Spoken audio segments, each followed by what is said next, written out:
প্রথমটাকে আগে বলি। আমি যেটা হচ্ছে যে আমরা আশা করি না কোনো ব্যাংক দেউলিয়া হবে,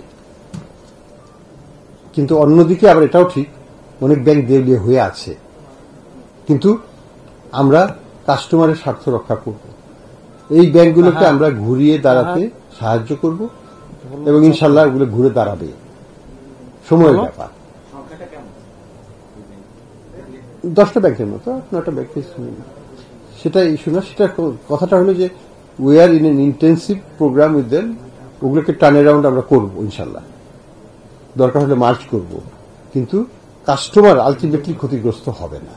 তারপরেও কাস্টমারের প্রতি আস্থা তো দিতে হবে। যদি আমরা 95% পরিবারকে বলি তোমাদের টাকা নিরাপদ তোমরা নিবে না, তাহলে তো আমার একটা চাপ কমে যাচ্ছে ব্যাংকের উপর থেকে। সেই উদ্দেশ্যেই এই ঘোষণাটা দেওয়া এবং এই তৎপরতা যে আমরা তোমাদের পাশে আছি। 95% পরিবার, ব্যক্তি বা বিজনেস, তাদের একটা পয়সা হারানোর কোনো সম্ভাবনা নাই একেবারে। হ্যাঁ, আপ টু 2 লাখ। যদি আমার 50,000 টাকা থাকে আমি 50,000ই পাবো, আর আমার যদি 5 লাখ থাকে আমি 2 লাখ পাবো। এটা হচ্ছে কথা। হ্যাঁ, কাভারেজ। তা আর দ্বিতীয় প্রশ্নটা জানি কি ছিল?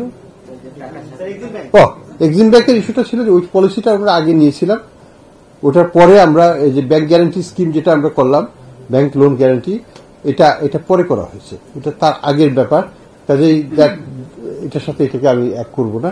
আর দ্বিতীয় কথা হচ্ছে যে আমি যেটা বলেছি যে আমরা টাকা ছাপাবো না, তার মানে হচ্ছে আমি যদি আজকে টাকা ছাপাইতে সব টাকাকে সব ব্যাংকের সব টাকাকে শোধ করতে যাই, আমাকে হয়তো লক্ষ কোটি টাকা ছাপাতে হবে, আরো বেশি।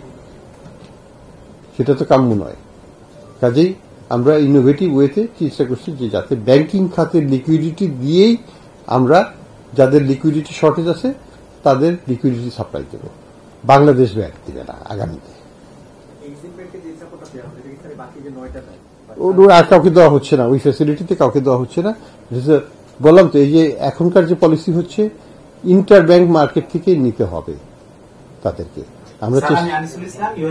আমরা গ্যারান্টি দিব, ওই গ্যারান্টির এগেনস্টে দুর্বল ব্যাংকে সবল ব্যাংকগুলো টাকা দিবে, তখন তার কোনো রিস্ক থাকবে না।